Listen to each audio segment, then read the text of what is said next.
கிட்டத்தட்ட குறைந்தபட்சம் 6லேருந்து 8 அமைச்சர்கள், திமுகவோட அமைச்சர்கள் அமலாக்கத்துறையோட அருட்கண் பார்வையில் இருக்கிறார்கள். இது ஒரு தொடக்கம் தான் நான் பார்க்குறேன். அடுத்த அசெம்பிளி எலெக்ஷனுக்கு ஒரு வருடம் இருக்குது. அதுக்கு முன்னால் திமுகவை எந்த அளவுக்கு சிதைக்க முடியுமோ அந்த அளவுக்கு சிதைக்க வேண்டும் என்று பிஜேபி விரும்பும். ஒவ்வொருவராக அந்த வலையில் விழ செய்யப்படுவார்கள். அவர்கள் சட்டத்தை எதிர்கொண்டு தான் ஆக வேண்டும். இதே திமுக பிஜேபி ஆதரிக்குது, திமுக ஆதரவுல மோடி கவர்மெண்ட் இருக்குன்னா ஒரு பிரச்சனை அமலாக்கத்துறை இந்த பக்கம் வரவே வராது. கே நேரு அவர்கள் ஸ்டாலினுக்கு கிட்டத்தட்ட ஒரு இரும்பு தூண் மாதிரியே பக்கத்திலேயே இருக்கிறாரு. அப்படிலாம் யாரும் கிடையாது. இரும்பு தூணும் கிடையாது, கரும்பு தூணும் கிடையாது. இதெல்லாம் சும்மா கதை. அதெல்லாம் திமுக தலைமைக்கு ஒரு பதற்றத்தை ஏற்படுத்தி என்ன நடக்க போகுதுன்றது அவங்களுக்கும் தெரியும். இப்போ 6 அமைச்சர்கள் அமலாக்கத்துறையோட ரேடாரில் இருக்காங்க. நான் சொன்னேன்ல, இது என்னை விட அவங்களுக்கு நல்லா தெரியும். என்ன வரப்போகிறது என்பது அவர்களுக்கு நன்றாக தெரியும். அவர்கள் தயார் நிலையில் இருக்கிறார்கள். நீட்டுக்கு அனைத்து கட்சி கூட்டம் கூட்டுறது அரசியல், திமுக புறக்கணிக்கிறது அரசியல். நீ தான் கையெழுத்து போடணும்னு இல்லை, உங்களுக்கு ஆப்ஷனே கிடையாது. நல்லா ஞாபகம் வச்சுக்கோங்க. மாணவர்களை நீட்டுக்கு தயார்படுத்துறதை தவிர திமுக அரசுக்கு வேறு எந்த ஆப்ஷனுமே இல்லை, எந்த வாய்ப்பும் இல்லை. அதை நேர்மையாக ஒப்புக்கொண்டு மக்கள் மன்றத்தில் அவர்கள் தெரிவித்து விடலாம். மாணவர்களே தயாராகி கொள்ளுங்கள் நீட்டுக்கு.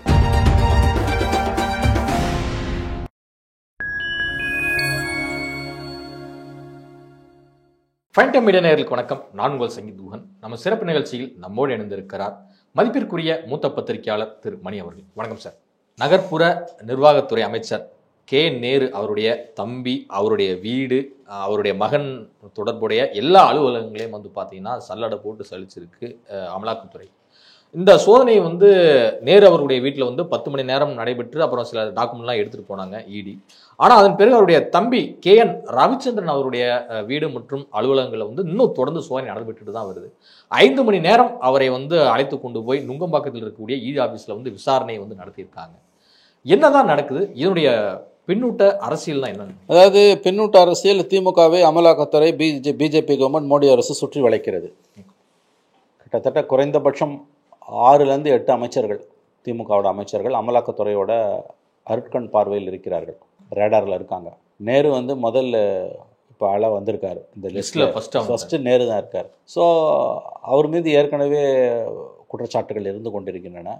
இது ஒரு தொடக்கம் தான் நான் பார்க்குறேன். அடுத்த அசெம்பிளி எலெக்ஷனுக்கு ஒரு வருடம் இருக்குது. அதுக்கு முன்னால் திமுகவை எந்த அளவுக்கு சிதைக்க முடியுமோ அந்த அளவுக்கு சிதைக்க வேண்டும் என்று பிஜேபி விரும்பும். குறைந்தது 6லேருந்து 8 அமைச்சர்கள் அமலாக்கத்துறையின் அருட்கண் பார்வையில், காதல் பார்வையில் சிக்குண்டு கிடக்கிறார்கள். ஒவ்வொருவராக அந்த வலையில் விழ செய்யப்படுவார்கள். அவர்கள் சட்டத்தை எதிர்கொண்டு தான் ஆக வேண்டும். இது அரசியல் ரீதியிலான ஒரு தாக்குதல். திமுக பிஜேபியை எதிர்க்கிறது என்பதற்காகத்தான் மோடி அரசு இதை செய்கிறது.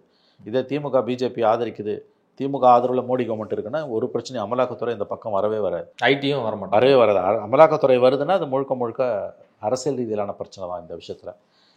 இங்கே தப்பு நடந்திருக்குன்றது உண்மை. இது இப்போ இருக்கக்கூடிய பிரச்சனை என்னென்னா, டாஸ்மாகில் தவறு நடந்தது உண்மை. ஆனால் மோடி அரசு இதை கையில் எடுக்கிறதுக்கு காரணம் இந்த தவறு மட்டும் இல்லை, அரசியல் ரீதியாக திமுகவை பழி வாங்க வேண்டும் என்பதுதான். இதுதான் தமிழ்நாட்டில் என்னையும் உங்களையும் போன்ற கோடானு கோடி நல்லவர்களுக்கு இருக்கக்கூடிய மிகப்பெரிய டைலமா. ஏன்னா இங்கே தப்பு நடந்திருக்கு, ஆனால் அவங்க ஈடி வர்றது தப்பை சரி பண்ணுறதுக்கு, தண்டிக்கிறதுக்கு கிடையாது. பொலிட்டிக்கலாக டிஎம்கேவை நாங்கள் காலடியில் உட்கார வைக்கணுன்றதுக்கு தான். ஏன்னா எதை சொன்னாலும் இவங்க எதிர்க்கிறாங்க. இந்தியாவில் எந்த மாநிலமும் தமிழ்நாடு மாதிரி இல்லை.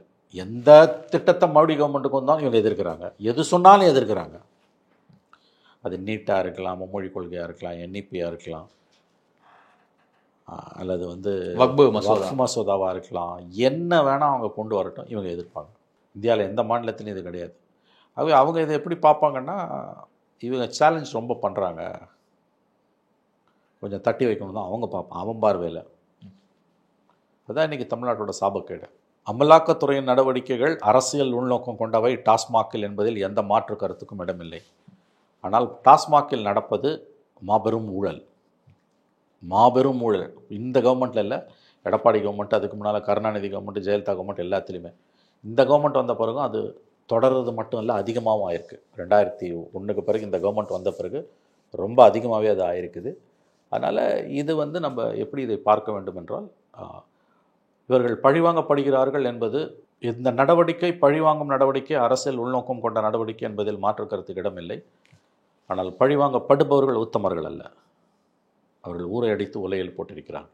அப்படி தான் புரிஞ்சு. இப்போ 2021 தான் இந்த வழக்குலாம் பதியப்பட்டிருக்கு. ஸோ அப்படி இருக்கும்போது இப்போ தூசு தட்டப்பட வேண்டிய அவசியம் என்பதே நீங்கள் சொன்ன அரசியல் காரணம். ஆமாம்மா, அது அப்படி தானே வரும். அது எப்போ வேணால் கையில் எடுப்பாங்களா? அடுத்த வருஷம் எலெக்ஷன் வருது இல்லை, அதுக்குள்ளே வலையை போட்டு இருக்குவாங்க. அவ்வளோதான். It's as simple as it is. K Nehru அவர்கள் ஸ்டாலினுக்கு கிட்டத்தட்ட ஒரு இரும்பு தூண் மாதிரியே பக்கத்திலேயே வந்து இருக்கிறாரு. அப்படிலாம் யாரும் கிடையாது. இரும்பு தூணும் கிடையாது, கரும்பு தூணும் கிடையாது. அதெல்லாம் சும்மா கதை. அதெல்லாம் அவங்கவுங்களுக்கு பிரச்சனை வரும்போது அவங்கள பார்த்துப்பாங்க. யாரும் யாரையும் காப்பாற்றவும் மாட்டாங்க. யாரும் யாருக்கும் இரும்பு தூணும் கிடையாது, கரும்பு தூணும் கிடையாது. அவரவருக்கு பிரச்சனை வரும்பொழுது அவரவர்கள் அவரை பார்த்து கொள்வார்கள். யாரும் யாரையும் காப்பாற்றவும் மாட்டார்கள். அவ்வளோதான். அமலாக்கத்துறைக்கு தெரியும், மத்திய விசாரணை அமைப்புகளுக்கு தெரியும், இங்கே தமிழ்நாட்டில் 4 வருஷமாக என்ன நடந்துகிட்டு இருக்குது. ஆர்கனைஸ்டு லூட், நன்கு திட்டமிடப்பட்ட பெருங்கொள்ளை, பிளண்டர் நடந்து கொண்டிருக்கிறது. அவங்க நடவடிக்கை எடுக்கிறதுக்கு காரணம் இவங்க பிஜேபியை வந்து அரசியல் ரீதியாக திமுக எதிர்க்கிறது என்பதற்காகத்தான் நடவடிக்கை எடுக்கிறாங்க. சட்டத்தை நிலைநாட்டணும், லஞ்சத்தை ஒழிக்கணும்லாம் அதெல்லாம் கிடையாது. ஆனால் பிஜேபி ஆள்ற மாநிலங்களையும் தான் லஞ்சம் தலை வெள்ளமாக ஓடுது. பிஜேபியை கடுமையாக இவங்க எதிர்க்கிறாங்க அரசியல் ரீதியாக. மத்திய அரசு எந்த திட்டம் கொண்டு வந்தாலும் அதை எதிர்க்கிறாங்க. அதனால் இதெல்லாம் செய்கிறாங்க. இது வந்து ஸ்டாலினுக்கே வைக்கப்பட்ட ஒரு செக்காக தான் பார்க்க வேண்டியிருக்கு அப்படின்னு நிறைய விமர்சகர்கள் சொல்கிறாங்க. எப்படி இந்த கருத்தை புரிஞ்சுது? இல்லை, அதை வந்து இந்த நேரத்தில் வந்து மறுப்பதும் கடினம், ஏற்றுக்கொள்வதும் கடினம். ஆனால் நீங்கள் வந்து பார்த்தீங்கன்னா வந்து 3 மாநிலங்களில் இந்த லிக்கர் ஸ்கேம் வந்து ஒரு மிகப்பெரிய அரசியல் நெருக்கடியாக அந்த மாநில கட்சிகளுக்கும் அந்த முதலமைச்சர்களுக்கும் உருவாகி இருக்கு.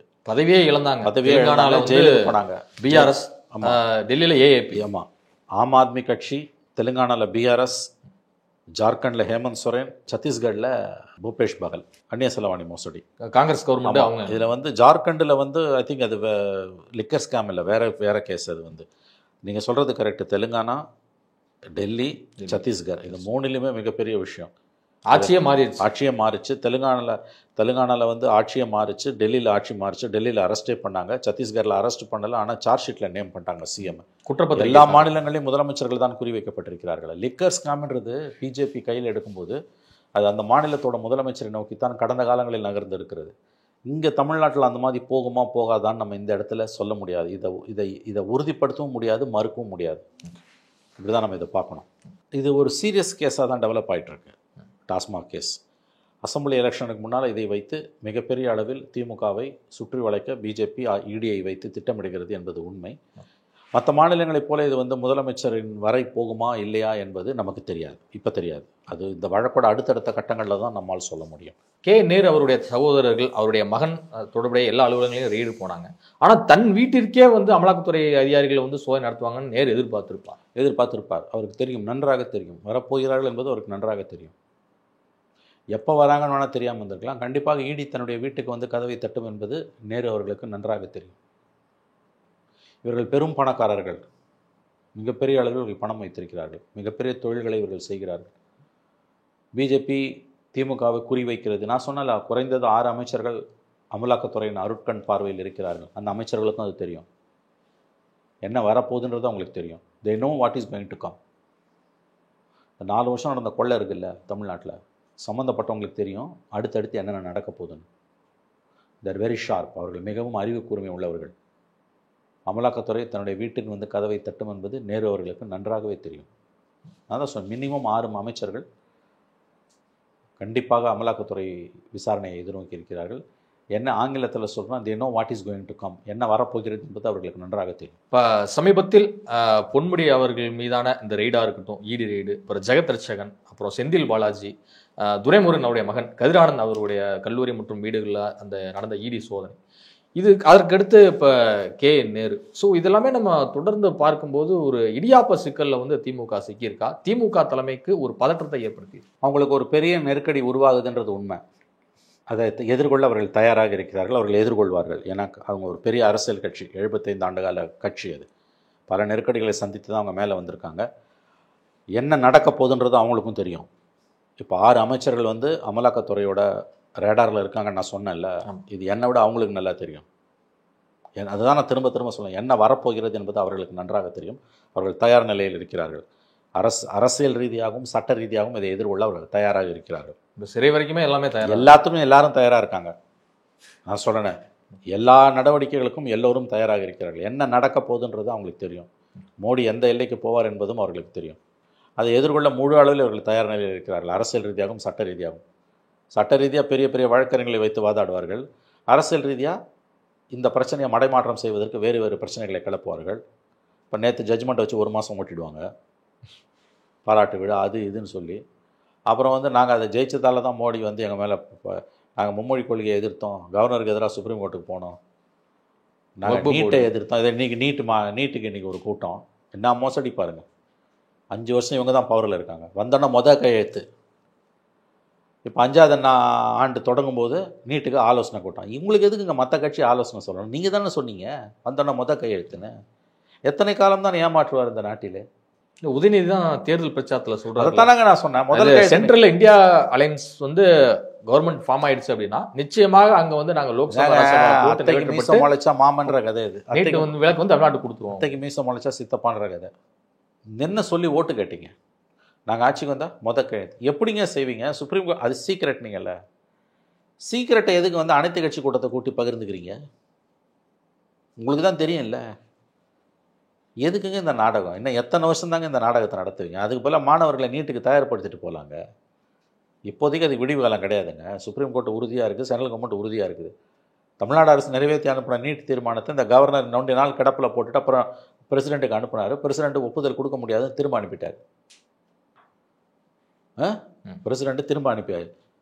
எப்போ திரும்ப ஒப்புதல் கொடுக்க மாட்டேன்னு பிரசிடெண்ட் நிராகரிச்சிட்டார். என்னைக்கு நிராகரிச்சான்ற தகவலை ஸ்டாலின் சொல்லலை அசம்பிளியில். ஆகவே இது எனக்கு தெரிஞ்ச சிக்கலான விவகாரம் தான். நீட் விவகாரத்தில் தமிழ்நாடு அரசு கூட்டியிருக்கக்கூடிய அனைத்து கட்சி கூட்டத்தை புறக்கணிப்பதாக அதிமுகவும் அறிவிச்சிருக்கு, பாஜகவும் அறிவிச்சிருக்கு. பாஜக அறிவிப்பதில் ஒரு அவங்க கொண்டு வந்தாங்க, அவங்க வந்து ஸ்ட்ராங்காக இருக்காங்கன்னு அப்படின்னு எடுத்துக்கலாம்.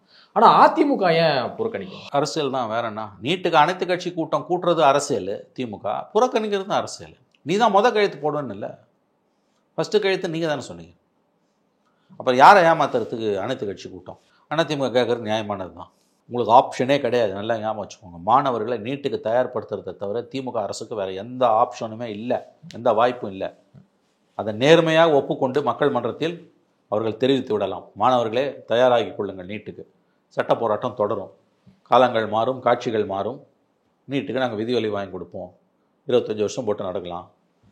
உங்கள் பேரனோ பேத்தியோ டாக்டர் ஆகும்போது, இல்லை உங்கள் புள்ள பொண்ணு டாக்டர் ஆகும்போது வேணால் அது நடக்கும், அப்படி ஓப்பனாக சொல்லிடலாம். அதான், வேறு வழியே கிடையாது. தமிழ்நாடு அரசால் ஒன்றுமே பண்ண முடியாது, ஒன்றும் பண்ண முடியாது. உன்னால் ஒன்றும் பண்ண முடியாது. எத்தனை நாளைக்கு இந்த ஏமாற்று வித்தை பண்ண முடியாதுங்க. இல்லை, நீட்டு கையெழுத்து இயக்கம்லாம் தொடங்கினாங்களே, நீங்கள் 1000 கையெழுத்து இயக்கம் தொடங்கிக்கோ, நீ என்ன வேணால் பண்ணிக்கோ, நீ எவ்வளோ வேணால் கற்று. இது வெறும் சென்ட்ரல் கவர்மெண்ட் மட்டும் இல்லை, சுப்ரீம் கோர்ட்டும் இன்வால்வ் இதில். நீட்டுக்கு ஆதரவாக சுப்ரீம் கோர்ட்டே இருக்குது. நீட் எதிர்ப்பு என்ற பெயரில் முதல்வர் மு.க. ஸ்டாலின் அவர்கள் நடத்தும் சுயநல நாடகம்தான் இந்த அனைத்து கட்சி கூட்டம் என கடுமையாக விமர்சித்திருக்கிறார் அண்ணாமலை. உங்களுடைய கருத்து? அது அவருடைய கருத்து. இவர்கள் நாடகம் ஆடுகிறார்கள் என்பது மட்டும் உண்மைங்க. அதில் தெளிவாக இன்னும் மாணவர்களை ஏமாற்றிட்டு இருக்காங்க. மாணவர்களை ப்ரிப்பேர் பண்ணுறதை தவிர, தயார்படுத்துவதை தவிர இந்த அரசுக்கு வேறு வழி இல்லை. அதை தவிர மற்றதெல்லாம் செஞ்சுன்னு இருக்காங்க. அரசு திரும்ப மாணவர்களுக்கு பொய்யான போலியான வாக்குறுதிகளை கொடுத்து நீங்கள் ஏமாற்றிக்கிட்டே இருக்கீங்க. இப்போதைக்கு நீட்டில் உங்களுக்கு விதி விலக்கு கிடைக்க போகிறது கிடையாதுங்க. அப்புறம் எதுக்கு அனைத்து கட்சி கூட்டம்? அனைத்து கட்சி கூட்டம் கூட்டி என்ன பண்ண போகிற? அதை சொல்லு. என்ன ஆப்ஷன் உங்களுக்கு எந்த ஆப்ஷனுமே இல்லை. எல்லா ஆப்ஷனும் நீங்கள் எக்ஸாஸ்ட் பண்ணிட்டீங்க. இதுவரை உங்கள் பல்வேறு கருத்தை உங்களுக்கு நன்றி.